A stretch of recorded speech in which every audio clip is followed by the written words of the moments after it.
Salve jovem, tudo de boa com você? Guilherme Matar aqui na área, vídeo novo no canal do nosso Esquenta para a Copa do Mundo de 2026. Hoje o assunto vai ser a Coreia do Sul. Eu vou falar da campanha sul-coreana na Copa do Mundo de 2002, quando a Coreia do Sul foi uma das maiores surpresas, talvez a grande sensação do Mundial de Futebol de Campo masculino, chegando às semifinais, um patamar ali que nenhuma seleção asiática havia conseguido obter antes. Até hoje, inclusive, essa campanha de quarto lugar da Coreia do Sul é a melhor que um país asiático já registrou nessa competição. A Coreia do Sul, que era uma das sedes daquele Mundial junto com o Japão, ela era treinada pelo Gus Hiddink, que se você acompanha aqui o Esquenta da Copa do Mundo, já foi mencionado no vídeo sobre a Austrália, né? O Gus Hiddink era o treinador da Austrália de 2006, que foi o tema do meu vídeo australiano. E olha só que interessante, né? O Gus Hiddink, em 98, ele já tinha dirigido uma seleção semifinalista. Ele tinha chegado às semifinais com os Países Baixos, e aí 4 anos depois ele volta a esse patamar de semifinais com a seleção da Coreia do Sul, e curiosamente também parando novamente na 4ª colocação. Aquela equipe que fez história na Copa de 2002 tinha alguns jogadores bem marcantes. Entre eles o Park, que viria a ser jogador do Manchester United no futuro, e o An, atleta que na época jogava no Perugia, não vivia uma situação tão confortável no clube, ele era reserva no futebol italiano lá, mas que na Copa do Mundo foi importante em alguns confrontos, especialmente no confronto de oitavas de final contra os italianos. Bom, a Coreia do Sul ela entrou numa chave junto com Polônia, Estados Unidos e Portugal. Portugal era uma das favoritas apontadas ali anteriormente como uma das grandes candidatas ao título, tinha uma geração bem interessante de jogadores, só que naquela chave quem foi líder foi a Coreia do Sul. A Coreia do Sul termina a primeira fase invicta, em primeiro lugar na chave e vencendo Portugal. Portugal que pararia justamente nessa etapa inicial, não chegaria nem ao mata-mata. A Coreia do Sul, por sua vez, seguiria adiante e nas oitavas de final eliminaria a Itália, vencendo de virada por 2-1 no gol de ouro, com o gol marcado pelo An, já citado aqui.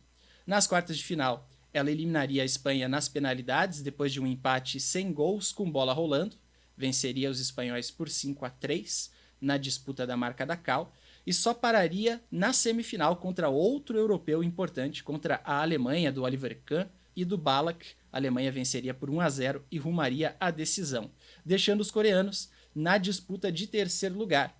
E na disputa de terceiro lugar, um detalhe muito intrigante, né? A Coreia do Sul sofreria o gol mais rápido da história das Copas. Gol marcado pelo atacante Hakan Şükür na vitória turca por 3-2, que colocou a seleção da Turquia na terceira posição daquela Copa de 2002, fazendo a Coreia do Sul terminar em quarto lugar.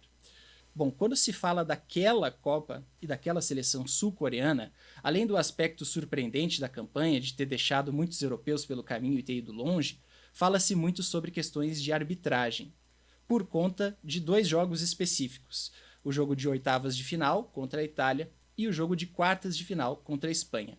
Então eu separei alguns momentos desses jogos para comentar em relação a lances, a decisões das arbitragens, aqui, com base em compilados de melhores momentos que eu assisti no YouTube e tal, que são facilmente encontrados aí na internet, com uma qualidade bacana ali de imagem e tal.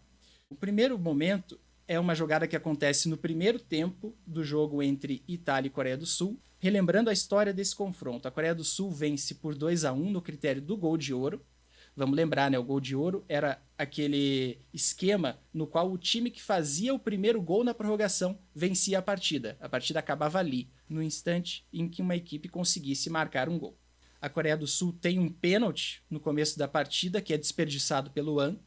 A Itália, a seguir, faz 1-0, ainda do primeiro tempo. E a Coreia do Sul, já no finalzinho do confronto, consegue o gol de empate, levando a prorrogação. E na prorrogação, o An, justamente o cara que tinha perdido o pênalti no tempo normal, faz o gol de ouro que classifica os sul-coreanos para as quartas. O primeiro lance desse jogo é uma jogada em que o Totti vai para uma dividida, ele sobe, no primeiro tempo ainda, do tempo normal, ele sobe e ele dá com o braço de uma forma um tanto ríspida na cara de um jogador sul-coreano. A arbitragem opta por dar cartão amarelo para o jogador italiano. No segundo tempo, acontece uma situação semelhante, na qual o jogador Kim sofre uma falta ali no setor defensivo sul-coreano e, irritado com a falta, ele faz um movimento de cotovelada e acerta, parece que com o braço, na cara do jogador italiano.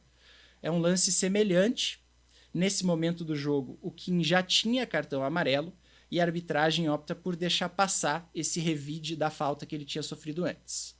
Eu não lembro exatamente como é que era o critério das arbitragens em 2002 com lances assim, mas vendo em 2026, eu penso que poderiam ser passíveis de expulsão em ambos os casos.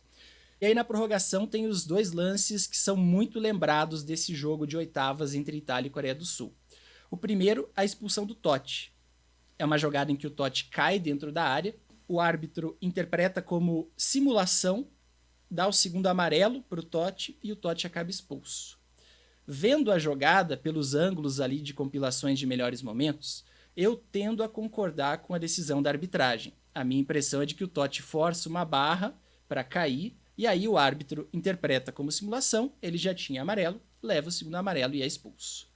Na última jogada que eu selecionei desse confronto, que é o lance do impedimento do Tomasi já no segundo tempo da prorrogação, aí é uma situação bem difícil, porque é um passe que é feito para o jogador entrando em velocidade.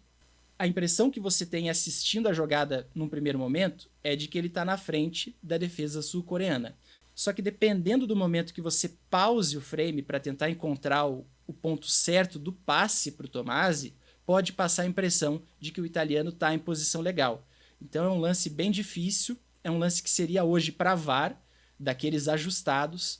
Então, se o árbitro eventualmente cometeu algum erro ali ao dar esse impedimento, que foi a decisão de campo na época, ele deu o impedimento do Tomasi, eu relevaria pela dificuldade do lance. É uma situação diferente do que acontece no jogo de quartas de final contra a Espanha, porque no jogo contra a Espanha, já na prorrogação, você tem ali o famoso cruzamento do Joaquim pela linha de fundo, pelo lado direito, em direção à área, que a arbitragem marca como se a bola já tivesse saído pela linha de fundo. E aí você olhando as imagens, a impressão que fica é que a jogada era legal, que a bola ainda estava dentro de campo. E nesse caso, então, a Espanha acabaria tendo um prejuízo esportivo com essa decisão. E aí, coincidência ou não, a gente pode lembrar que quando o jogo vai para a decisão de pênaltis, apenas um jogador perde uma cobrança. E o jogador que perde a cobrança é exatamente o Joaquim, que fez aquele cruzamento que a arbitragem interpretou que já tinha saído. Tem outra questão que é interessante da gente abordar em relação a esses jogos de mata-mata da Coreia do Sul, que é a questão do An com a Itália. Como eu mencionei anteriormente, o An fez o gol da classificação sul-coreana que eliminou os italianos nas oitavas de final, e o An era jogador do Perugia. Depois ali do jogo, das circunstâncias que levaram à vitória da Coreia do Sul sobre a Itália, o mandatário do Perugia foi a público comunicar que não renovaria o contrato do An e que não queria mais vê-lo dentro do clube. Perugia posteriormente voltaria atrás, compraria o jogador, inclusive, mas no fim essa novela terminaria com as partes envolvidas entrando num acordo no qual o An deixaria o Perugia para jogar no segundo semestre de 2002 no futebol japonês, no Shimizu. Bom, jovem, é isso. Espero que você tenha curtido esses detalhes que eu trouxe aqui, saber um pouquinho mais sobre essa lendária, sobre essa histórica campanha sul-coreana de 4º lugar nesse campeonato mundial de futebol de campo masculino. Um grande abraço, a gente se vê na próxima.